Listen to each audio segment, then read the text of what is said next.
Speaking with John Lennon, British Beatle extraordinaire. British Beatle, thank you.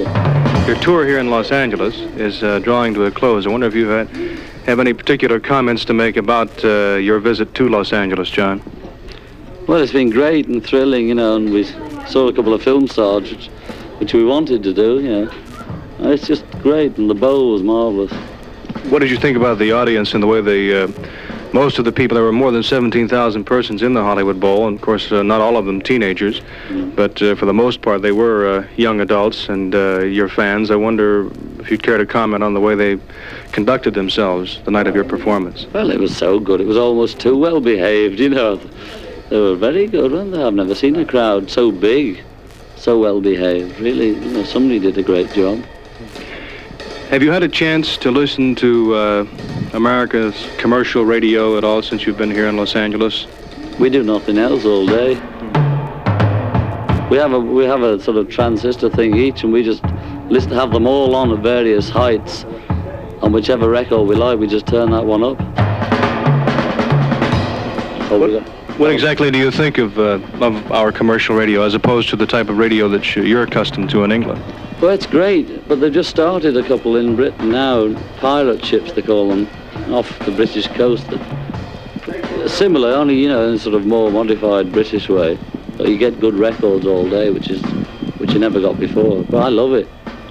Of course, we have more commercials over here, probably just as much commercialization with advertising as we do with records. Do you feel there's an overabundance of commercials on our radio stations? It does seem a lot when you just come out here. I suppose if you're used to it, it's all, it's nothing. Because when people come to Britain and see the advertising there on TV, they think it's awful. People that haven't got commercial TV, so you just get used to it. I understand you were the one that was responsible for the name of the group, the Beatles. Yeah. Could you tell us exactly how you decided upon that name? Well, I remember the other day when somebody mentioned the Crickets at a press conference. I'd forgotten all about that. I was looking for a name like the Crickets that meant two things. And from Crickets I got to Beatles. And I changed the B-A because it didn't mean two things on its own without B-E-E-T-L-E-S. Didn't mean two things. So I changed the E to the A. And it meant two things then. What two things specifically? The beat, the music? Yeah. I mean, it didn't have to mean two things, but it said, it was beat and Beatles, and when you said it, people thought of Crawley things, and when you read it, it was beat music. Why did you decide upon the long hair? We didn't decide on it. The only reason I didn't have long hair at 13 was because I kept getting told to get it off. I've always liked it, and when I met George, Paul, and Ringo, they've always liked it. We just bumped into each other. We didn't have it the same as this, but it was long, So actually, it wasn't something you decided to do when the group was formed. You all had long hair before the group. Yeah, sometimes we'd have it short. I've got photos of me with it longer than it is now, and shorter, much shorter. We used to just vary how we felt, How long has the group been a group, actually? Well, I'm losing count now. I think it's about 5 years, probably. That's not including Ringo. He's been with us about 3. When your records first started coming over here, did you have any? Did you wonder whether or not they would be successful as they were in England at the time? We didn't think we stood a chance in Heath. We just didn't imagine it at all. We didn't even bother. We were just even when we came over to America the first time, we were only coming over to buy LPs. I know our manager had plans for Ed Sullivan shows, but we thought at least we'll hear the sounds when we get over there. So it was just, you had no idea that your success would be so great and so powerful as it is today? It was just out of the dark, that's the truth. It's so out of the dark. We were knocked out like we didn't know what happened. Well, what made you decide to form a group such as you did? What was the reason for that? Well, about the time of rock and roll in Britain, I think I was about 15, so it'd be 1955. There was a big thing called skiffle, which is a kind of folk music, American folk music, only sort of jing with washboards. And all the kids, 15 onwards, used to have these groups, and I formed one at school. And then I met Paul, I had this group, and then I met Paul, then I met George, and that's the way it went. We changed to rock, and that was all there was to it. When did you cut your first record? I haven't a clue. That must be about 1.5 years, 2 years ago. What was the reaction to it publicly in England? It only sold in Liverpool. over the rest of Britain, it didn't, nobody bought it there. About half a dozen people did. But it sold so many in Liverpool the first 2 days, because they were all waiting for us to make it, that the dealers down in London thought there's a fiddle on. That Mr. Epstein fella up there is cheated, They didn't believe it. When they wrote in requests for it for the radio programs, they wouldn't play it because they thought it was a cheat. Because all the requests and everything came from Liverpool. Now, here in the United States and in Los Angeles in particular, there are, well, the music lists on most of the radio stations that play Beatle music are predominantly Beatle records. Now, is this the same situation in England? Do they play several of your hits at one time, or do they just play 1 or 2 records? Whereas we have maybe a half a dozen or more at one time on the charts. No, they never do that because, well, not on the sort of BBC. The commercial radio doesn't either. They always give equal sort of spots to everybody. The only time you get more than one track usually is when they're playing LPs. They just play a new single, and when that's sort of going down, they'll turn it over and play the B-side. Is there any one particular thing that you can lay your finger on that was the big break for you and your success today? I haven't a clue. Probably just making the second record when it was #1. Just your constant persistence and just keeping on with it.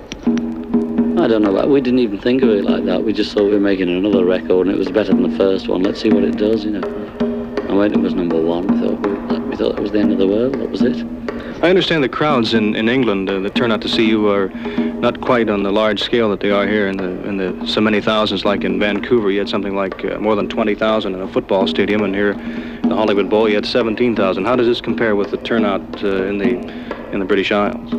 Well, in Britain, there's not half as many people, probably not a quarter. And when we play a British theatre, it only holds 2,000, the maximum. That's the largest. They're like the old music hall things that you don't even have over here. The real old, these theatres were built years ago, or even cinemas we play. It's like going around all the cinemas. There's nothing like 20,000 crowds. The only time you get that is for football. How do you feel about the reaction of teenage America, young America, to your music, and the way they show their appreciation of the Beatle music by their screaming and their shrieking and their cheering?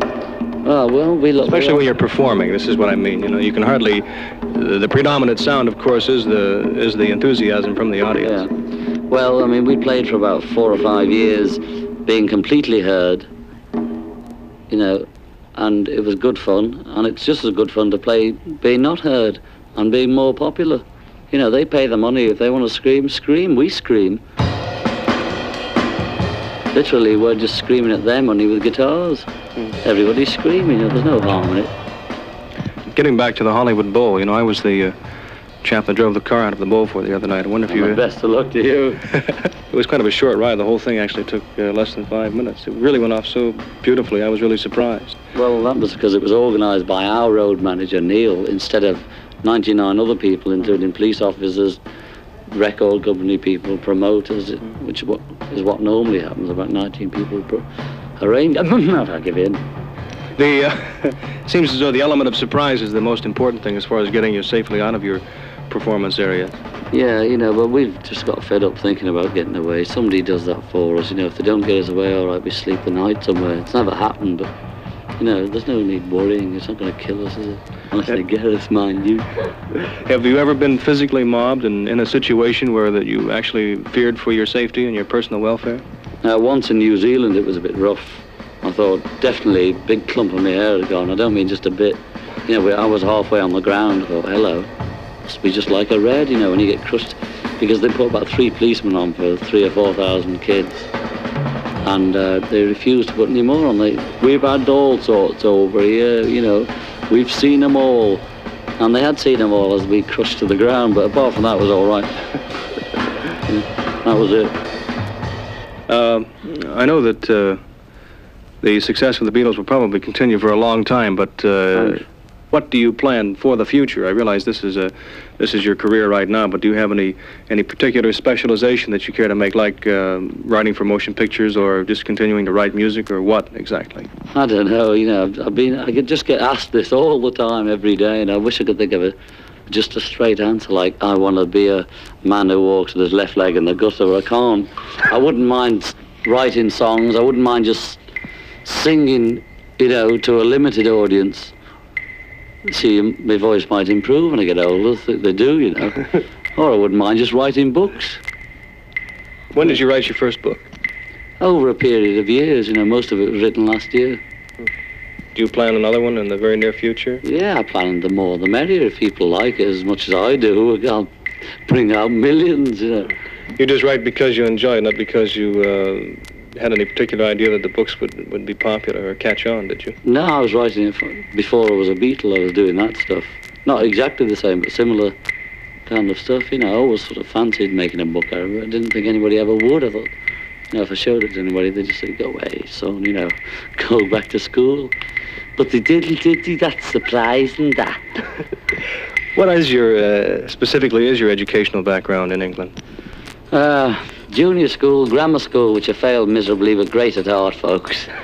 And so the headmaster recommended me to go to art school. He said, if he doesn't go there, he may as well just pack up life, pack up living, you see. So he arranged for me to go to art school, which I went to for 5 years and failed there too. But developed a great sense of humour and met some great people and had a laugh. And then I played rock and roll. Of course, I was playing rock and roll during all this time, grammar school and art school. Developing like the basic form with the music. What exactly is the type of area that you were raised and brought up in Liverpool? Could you kind of give us a picture of what it's like over there as opposed to where you're sitting right now, for instance? Well, you know, it's not all that different from this because this is a bit of a dump, really. But most Americans think we came out sort of slums. I think Ringo came out of the lousiest area. You know, he doesn't care. He probably had more fun there. And I call them semi-detached. You know, that's sort of houses, half one house and half another house, you know, sort of upper middle class, you know. They don't exactly own the shops, but they, you know, they're one of those people, you know, the ones that don't think they speak with an accent, but they do. You know those people say, how do you do? It's very nice to meet you, thank you very much. You know, and they think they speak in Oxford English, but they're all right people, you know, you need them as well. They kind of help make the world go round. Remember the other night at the airport, we were discussing Dave Hull. Remember that? Yeah. Oh, that was right, giving our addresses away to get popular. Find this one, Dave. Dave is working. I think he's off by now. He gets off at midnight. He's going to be at the airport tomorrow morning. You're going to have a few words for him when you see him? Yeah, I'll give him a few of the Rolling Stones addresses for a laugh. Anything that you care to say in closing, John, about Los Angeles and about your visit here and about the tour so far here in America? Good night and thanks for the bread.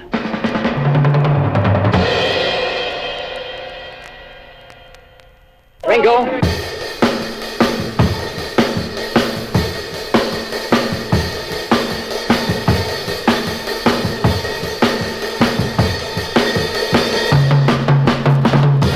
Ringo, could I have a couple of words with you? I'd like you to tell me exactly what's exactly the matter with your throat. I understand. Nothing. In the news conference, you said that you were returning to University College Only because Hospital. they want me to go in and have them out in case they start causing me any more trouble. It's just a safety precaution. It is? Is there right? Yeah, believe me. What do you think of Paul McCartney? Oh, I like him. He's quite nice, you know. Yeah? Once you get to know him. Is it true that Pete Best was going to sue you at one time? No. It is not. No, believe me, it's not. It is not Honestly. true? What about... What can he sue me for? Well, I didn't think he could either. He can't. Well, he wasn't going. I haven't heard about it anyway. I see. What do You seem have to say? hear more over here than we ever hear in England. Well, so much of it is false. Yeah. What exactly are you planning on, when you plan on returning, do you know where you're going to stay yet, Ringo? We're in England. Just David Oh, I mean here. Oh, no, I don't know. How you doing, Dave? I don't know when we Dave. get back now. You don't know it yet? No, I see. I never know. I see. Go ahead. Thank you. Come on the plane, have a sit down. Paul, I want you to talk to you for just a second. Quick, Dave, quick. Right. Can I get a couple of words from you concerning, just, could we step around in here? Yeah, just What about your stay here? Have you decided where you're going to stay? Is it going to be a home? No, I'm not sure whether it's going to be here yet, you know, but not really sure yet, no. I see. Is your father alarmed in any way about the amount of letters that have come from California that I'm responsible for? No, he loves it. He said there were thousands. Concerning Jane, are you engaged to her in any way? Nothing, no. Right. There's She's been my a- girlfriend, not engaged, not married, divorced, nothing, you know, but What about, there's been rumor that you are residing at the Wimpole address with the Asher family, is that there's correct? so many rumors that have reached America, you know, about us, which are just completely untrue. That's another of them. She's just my girlfriend, you know, and I take her out when we're in London. That's all there is to it, really. What about your next picture? Is there going to be a part made for Jane Asher in it? No. John, could you answer me a couple of questions about A Hard Day's Night? Did you make up the title of A Hard Day's Night?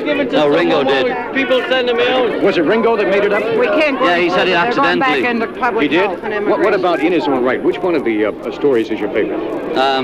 Act 1, Scene 3. Act 1, Scene 3? What the one about I like best. Sad Michael or No Flies on Frank? Well, they're earlier, you know, ones. I like the... Do you consider yourself a little twisted? No, not really. Not really? Well, I want to thank you very much for talking with me. And It's a pleasure. Buy the book, folks. It's not really twisted. It's good fun and happiness. a couple of other things, too, concerning you and your wife. I asked you this once before when you were here last time. Is your wife expecting a child now? No, she isn't. They keep writing about it in these damn fool magazines. Damn fool, I say, and I repeat it. Yes. Damn fool magazines, they keep writing stories about how she broke it to me and all that. I'm not having a baby. She's not having a baby. There's a rumor that you are leaving the Beatles. Is that true? That's another silly, you know. I don't know where to start. Oh, very funny old Riggs. Goodbye. Goodbye.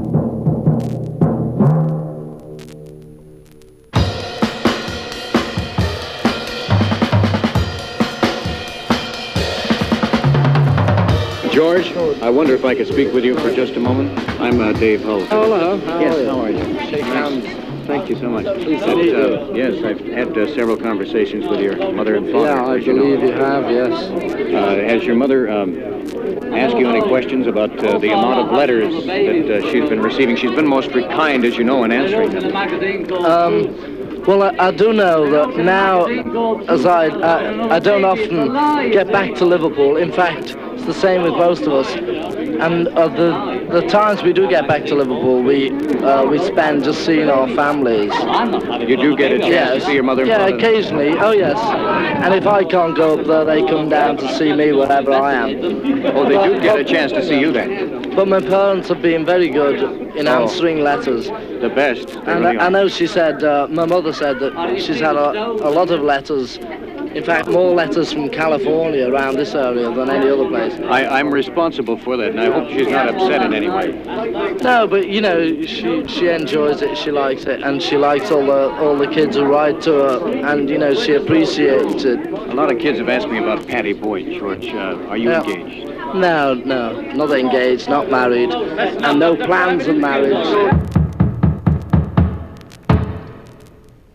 Paul, how are you? How you doing, Dave? Fine. Hey. Paul, I'd like to ask you the question about, I understood What's that, there Dave? Hey, listen, I've only just found out about you. You're the fellow who's giving away all the addresses. Yes, I am. I thought you were a nice bloke. I'm not speaking to you for that. Go away. Listen, Go away. Whose fishing poles were stuck out the window man. in Yeah, listen, Seattle? Whose fishing poles were stuck out the window in Seattle? There were two fishing poles. George and seen. Ringo's. Were they? Did they catch anything? Are you really the fellow who's giving away the addresses? Yes, Have you I heard am. about this man? Yes. What about this man? He gives away all the home addresses of everyone. What do you think of I'm a a man rotten like guy, that? aren't I? Listen, yes. Oh, no, I'm not really. Not a nice trick, Dave. What is your favorite part in A Hard Day's Night? A bit in the field. Oh, mine too, but what about the bathtub? Oh, yeah, I don't mind that, but I prefer the bit in the field. Was it true that some of the stuff was spontaneous, John?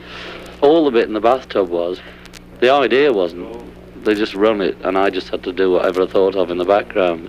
What about the other fellows? Did they do things too that were spontaneous? There's quite a lot of it spontaneous, only you can't really, because you've got to do so many takes, even if, say, the four of us are there, and one of us thinks of a gag ad lib, you throw it in, and then but something in the background was wrong, so you've got to do it again, so they're not ad lib at the end, which took quite a lot to the script. You know, some of the gags were us, or the director, you know, he threw quite a bit in too. John, may I ask you, it's been rumored that the next film that you are preparing to write now, have you started writing the next film? No, I'm not writing it at all, you know, it was just a night. That started because I had a book, a short story at home, which I thought would make a good film if it was rewritten. And that's how it got round that I was going to write it, you know, but I haven't got time. I don't even think I could anyway. Well, it's been rumored that it's going to be filmed in Hollywood. Can you tell us whether it is or it isn't? No, it's definitely not being filmed in Hollywood. It'll be done in England. It's cheaper, and, you know, it saves us going away from home as well. John, tell me if you've yet moved into your home in Surrey. No, I haven't had time. The place is empty, you know, there's no furniture, it needs decorating and walls knocking down and things. It's nowhere near ready. I'll be in next year, probably. You will be. Well, I hope before. It depends. That's the longest it'll take, you know, to fix it up. Okay. And John, they said that you had moved to Empress Gate. Are you moving out of there and into the Surrey home? Is that it? I've moved from Emperor's Gate, but not into the house, you see. I see. Okay, thank you so much. Yes, sneaking on the planes, eh? Shh, don't say that. They caught you, though, didn't they? Yes, they did. What was Sorry, it? Did you think of the title of A Hard Day's Night? Yes. How did you do it? I don't know, it just came out. We went to do a job, you know, and we worked all day, and we happened to work all night, and I came out still thinking it was day, I suppose, and said, it's been a hard day. Looked around, it was dark, and said night. And so we came to A Hard Day's Night. What about your throat? I understand you're going back into the hospital this fall for a throat operation. Would you tell us about it? I'm just going to get them out, you know. My tonsils, there's nothing the matter with them now. They've cured them, but all they're worried about is if they can go again, you see. Some magazines have So said once no. they're out, it's finished, you see. What about your father's horse? What Drake about Strum. it? Yes. Drake Strum. Are you planning on entering Drake Strum in races in the U.S.? Well, oh, I see. It's nothing to do with me, you know, because it's my dad's horse, and I didn't buy it for myself. I bought it as a birthday present for him. So, if he fancies entering it, you know, let him. Good on him. He's doing okay though. Won last time out. I know. And he came in second on the first time out? Yeah. Well, then you've had 2 places in 2 starts. Yes, very good it was. Then you're in no way connected with Drake Strum at all? Well, I mean, I bought it for my dad, but I'm not. It's not mine or anything, you know. All right. I have a bet on it. Do you really? Yeah, sure. Beautiful. What about your favorite part in A Hard Day's Night? Which one was it? Can you recall? The favourite bit of it, the field. Definitely. The field.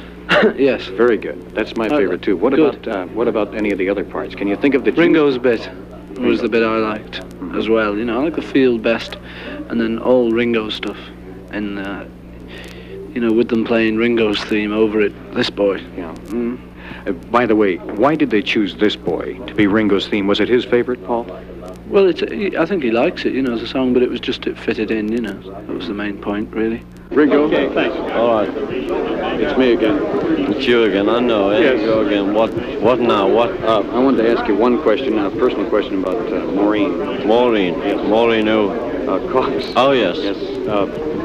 She is performing duties as your private secretary, is she? I understand. No. She's not. It's a load of rubbish, really, you see. We had an interview together, and because she's given her job up, you see, the reporter said, well, what are you going to do? And I sort of said, well, she most probably end up working for me. And then so there was this headline, you know, Ringo's new secretary, but she hasn't done anything yet. I haven't seen her for quite a while, actually, you know. Oh, is that correct? Yeah. We're not going sort of steady or anything, you know. It just happened that I met her, and I thought, well, would you like to come away, you know, because it's no fun if we go on our own. We can't just sort of go out and, you know, with girls and that. We can't sort of go to dances or clubs or that, you know. And we went away, and we were chaperoned anyway, because the captain of the boat and his wife were on board. So we, you know, all the magazines in America say, you know, sort of unchaperoned, ho, ho, ho. But we were chaperoned, you know. It was nothing sort of. Are you looking forward to seeing any particular part of Los Angeles or Hollywood while you're here? I mean, other than the fact that it's been rumored that you're planning on, or wish to see Disneyland, have you thought about anything? No, we didn't plan it, or I don't think we even wish it, you know. I mean, I never thought of going to Disneyland. We may go there, but I've never, you know, thought or said, well, let's go to Disneyland. I didn't even know it was here, actually. But, no, we go to the places, and then you never know what happens, you know. May go to a club or something like that, but we've nothing planned. How would you find the audience in Canada compared to the American audiences? Are they somewhat the same? They're the same most of the world over. There's only Paris where they're different when you get your more fellas than girls, you know. That's in Paris? In Paris, yeah. What, do they have the same acceptance, though, even though the crowd is different? Yeah, but instead of a scream, you get a roar, you know, instead of ah, you get roar.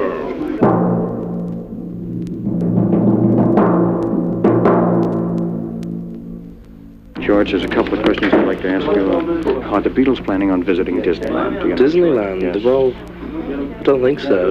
You see, if we did suddenly think, let's go and see Disneyland, we'd make quick arrangements and go there without letting anybody know, because if we said now, yeah, we'll be going there on Monday, then there'd be thousands of people there and we wouldn't see it anyway. But as far as we know, we haven't made any plans to see it. I see. What part in the movie did you like the best, A Hard Day's Night? I like the bit in the field. Yes, very good. On the screen, I like watching that bit. I think that bit's the best. Yes. But I don't know about making the film. I don't know. I think I enjoyed the scene in the bathroom. With John in the Yeah, tub? that's making it. But just as of in the film, I prefer the bit in the field. I see. I do want you to please convey my best wishes to your mother and father. Okay. Please do that. I will. Thank you.